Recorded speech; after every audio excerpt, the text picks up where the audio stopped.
कहिलेकाहीँ कहिलेकाहीँ मौन बस्नुको पनि आफ्नै कथा हुन्छ। होठ चुप भए पनि मनभित्र हजारौं कुरा हुन्छ।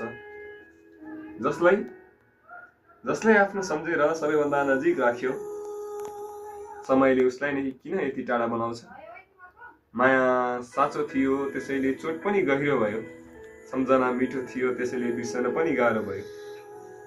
उसको उसको खुसीका लागि आफ्नो चाहना पनि छोडिदिए, तर अन्त्यमा उसकै जीवनबाट म आफै हराइदिए।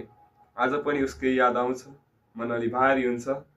तर उसको नाम लिँदा पनि अब मुस्कान लुकाउनु पर्छ। सायद हाम्रो कथा यतिमै सकिन लेखिएको रहेछ, तर मनले अझै भन्छ, कहिल्यै नपाएको मान्छेलाई भन्दा पाएर गुमाएको मान्छेलाई बिर्सन धेरै गाह्रो हुँदो रहेछ।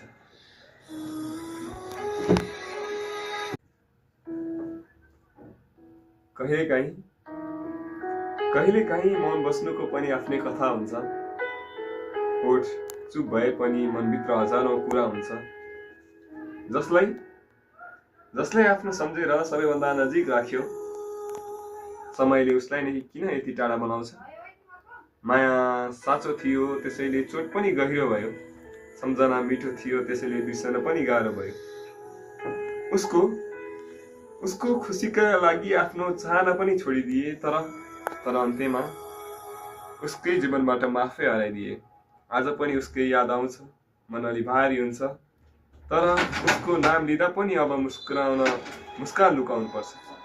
सायद हाम्रो कथा यतिमै सकिन लेखिएको रहेछ, तर मनले अझै भन्छ, कहिल्यै नपाएको मान्छेलाई भन्दा पाएर गुमाएको मान्छेलाई बिर्सन धेरै गाह्रो हुँदो रहेछ।